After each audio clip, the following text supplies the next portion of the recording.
What's up, Thrashers, and welcome back once again to the Thrash Maniac 99 YouTube channel.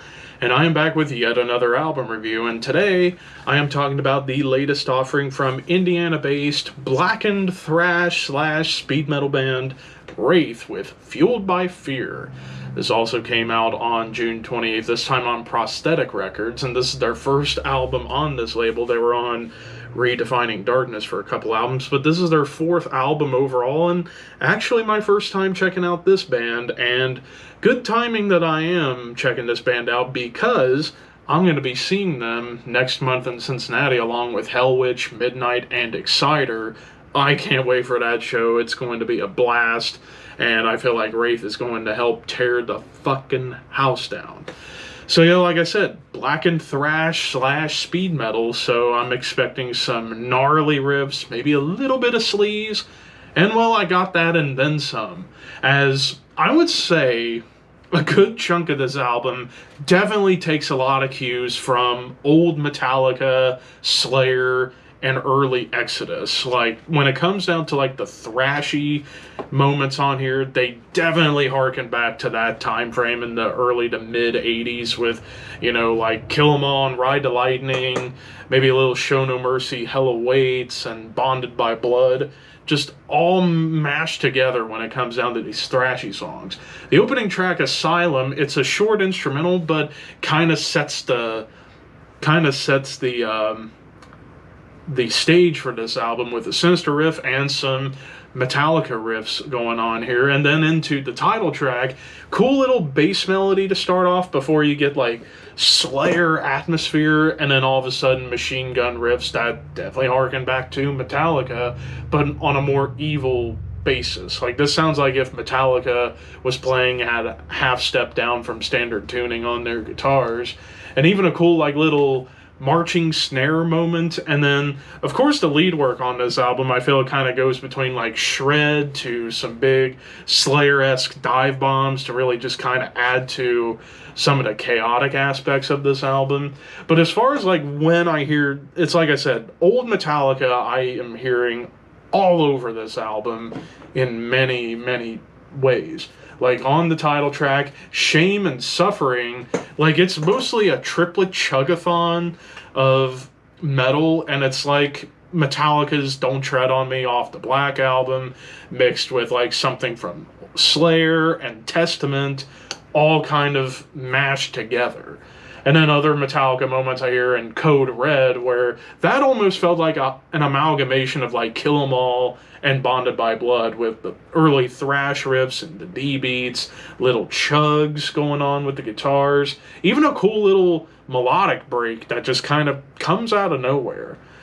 And then I would say the last song on here that kind of has that like early Metallica feel would be in Hell's Canyon. Like, that song definitely feels like it could have been on Kill 'Em All, like the D beats and the riff work.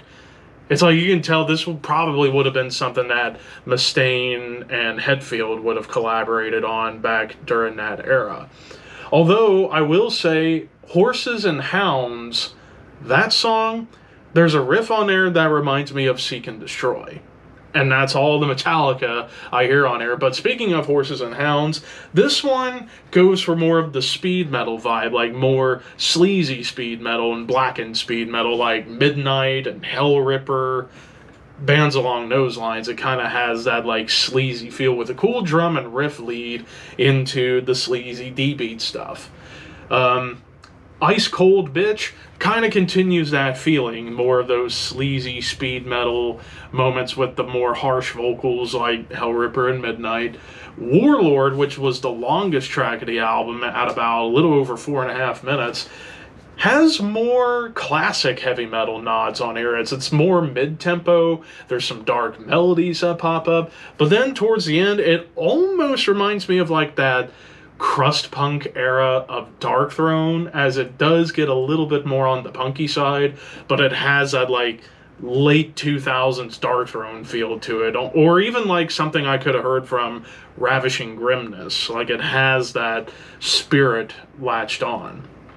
Merchant of Death is maybe the thrashiest song of the album, and definitely high octane like Slayer. There's even some cool sleazy melodies, so it's almost like if Slayer went sleazy.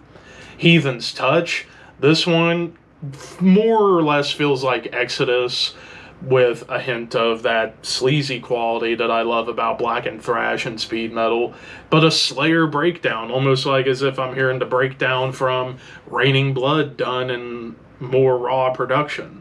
Hell's Canyon, like I said, more of that like old Metallica vibe. Now with the track Vulture, this is where again more modern influences I think come in. As the song Vulture, it's more punky but still has a thrash bite to it, almost like crossover blackened thrash, similar to a band like High Command. Excuse me.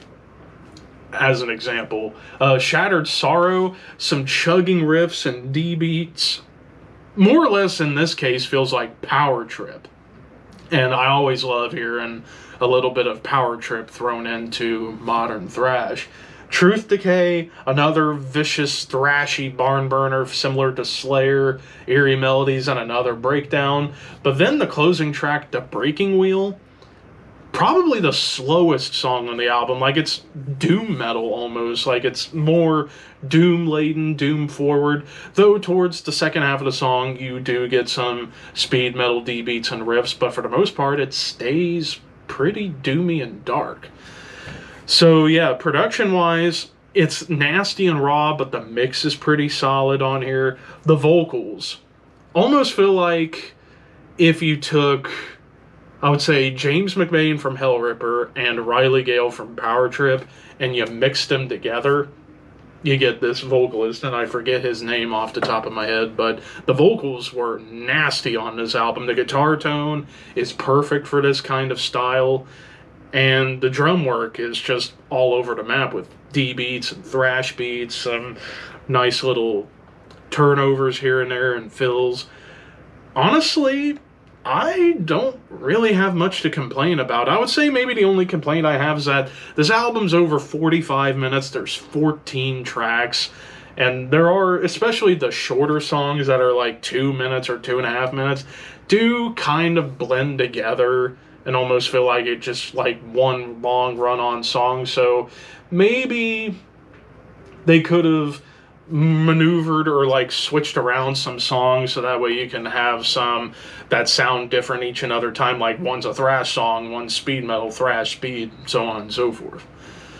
But other than that, I thought this was a fantastic album. I am going to give this a 4 out of 5 as well. So far this weekend, we've been off to a really good start. 200 Stab Wounds here with Wraith, both amazing albums. So here, if you like old Metallica, Slayer, early Exodus, Hellripper, Midnight, Power Trip, High Command, check this out.